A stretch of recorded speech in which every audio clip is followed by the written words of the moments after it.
Hi friends, welcome to pizza kitchen. ఈరోజు మన pizza కిచెన్లో చికెన్ పెప్పర్ కర్రీ ఎలా చేయాలో చూపించబోతున్నాను. చూద్దామా ఫ్రెండ్స్, చికెన్ పెప్పర్ కర్రీకి ఏమేమి కావాలో. కావాల్సిన పదార్థాలు: చికెన్ 1 kg తీసుకున్నాను, 2 ఎర్రగడ్డలు తీసుకున్నాను, సన్నగా తరిగి పెట్టుకున్నాను, ఒక 10 పచ్చిమిర్చి తీసుకున్నాను, 2 టమాటాలు, దూరగా ఉన్న టమాటాలు తీసుకోండి, పండు టమాటాలు తీసుకోవద్దు. అవి కట్ చేసి పెట్టుకున్నాను. ఇవి బెంగళూరు మిర్చి ఫ్రెండ్స్, 1 ఇంచ్ వరకు కట్ చేసి పెట్టుకోండి. నేను ఒక 5 మిరపకాయలు తీసుకున్నాను. కొత్తిమీర కొంచెం ఎక్కువగానే తీసుకోండి. కొబ్బరి 1 టేబుల్ స్పూన్ కొబ్బరి పొడి, ధనియాల పొడి 1 టేబుల్ స్పూన్, మిరియాల పొడి 1/2 టేబుల్ స్పూన్, అల్లం వెల్లుల్లి paste 1/2 tablespoon, kasuri methi 1 tablespoon, పసుపు 1/4 టేబుల్ స్పూన్, చెక్క లవంగ పౌడర్ 1/2 టేబుల్ స్పూన్, ఉప్పు టేస్ట్కి తగినంత, ఆయిల్ 100 ml. ఇవి ఫ్రెండ్స్ మనకు కావాల్సిన పదార్థాలు. ఇప్పుడు మనము టమాటా, పచ్చిమిర్చి, కొత్తిమీర ఈ 3 కలిపి కొద్దిగా ఉప్పు వేసి మనం పేస్ట్ చేసి పెట్టుకోవాలి ఫ్రెండ్స్. ఇలాగా టమాటా, పచ్చిమిర్చి, కొత్తిమీర, ఉప్పు 3 కలిపి పేస్ట్ చేసి పెట్టుకోవాలి. ఇప్పుడు నేను చికెన్ కూడా ముందుగానే కడిగి పెట్టుకున్నాను.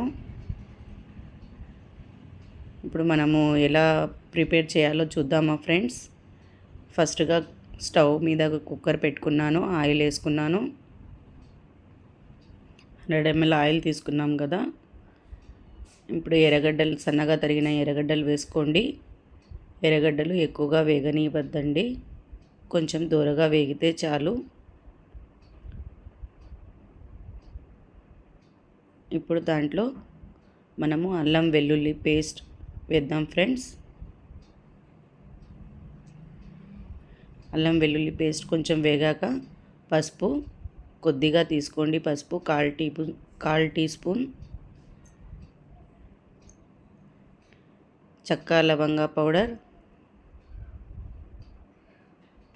కసూరి మేతి ఇవన్నీ వేసి కొద్దిగా కలుపుకోండి. కొద్దిగా ఎర్రగా వేగేంత వరకు. కొబ్బరి పొడి, ధనియాల పొడి,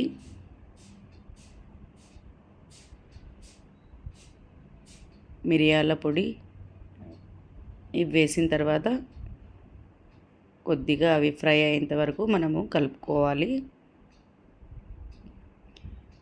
ఇప్పుడు మనము ముందుగానే ప్యూరీ చేసి పెట్టుకున్నాం కదా, టమాటా, పచ్చిమిర్చి, కొత్తిమీర అవన్నీ పేస్ట్ చేసి పెట్టుకున్నాం కదా.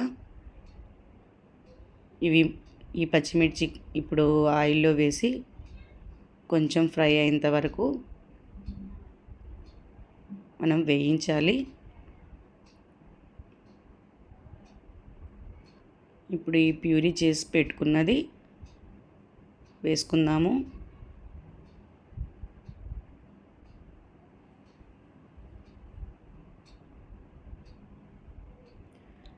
మిగతా సాల్ట్ కూడా వేసుకుందాము. ఇప్పుడు ఈ ప్యూరీ అంతా బాగా వేగేంత వరకు మనము ఉడకనిద్దాము. అది బాగా డీప్ ఫ్రై అయిపోయి ఆయిల్ అంతా బయటికి వచ్చేంత వరకు ఉడకనివ్వండి. ఇప్పుడు మనం చికెన్ కడిగి పెట్టుకున్నాం కదా, ఆ చికెన్ ఇందులో వేసేయండి. చికెన్కి మసాలా అంతా పట్టేటట్లు బాగా కలుపుకోవాలి.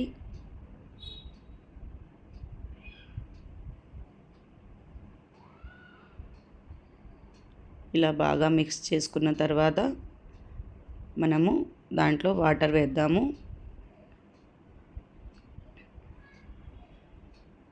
చూడండి ఫ్రెండ్స్, మసాలా అంతా బాగా పట్టేసింది.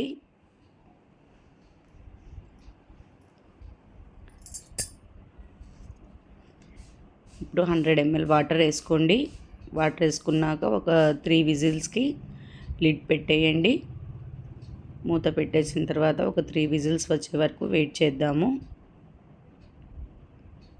చూడండి ఫ్రెండ్స్, మన 3 విజిల్స్ వచ్చేసాయి. స్టీమ్ మొత్తం బయటికి తీసేసి ఇప్పుడు ఓపెన్ చేసి చూసుకుందాము. దీంట్లో కొద్దిగా నీళ్ళు ఉన్నాయి. ఆ నీళ్ళంతా బాగా ఫ్రై అయ్యేంత వరకు మనము డీప్ ఫ్రై చేసుకోవాలి ఫ్రెండ్స్. డీప్ ఫ్రై చేసుకున్నాక మన చికెన్ రెడీ అయిపోతుంది. చూసారా, మన చికెన్ రెడీ అయిపోయింది. గ్రీన్ పెప్పర్ చికెన్ చూడండి, చూడ్డానికి చాలా బాగుంది కదా, తినడానికి కూడా చాలా టేస్ట్గా ఉంటుంది. మీరు కూడా ఇంట్లో ట్రై చేయండి. నా రెసిపీ మీకు నచ్చినట్లయితే లైక్ చేయండి, షేర్ చేయండి, సబ్స్క్రైబ్ చేయండి, కామెంట్ తప్పకుండా పెట్టండి.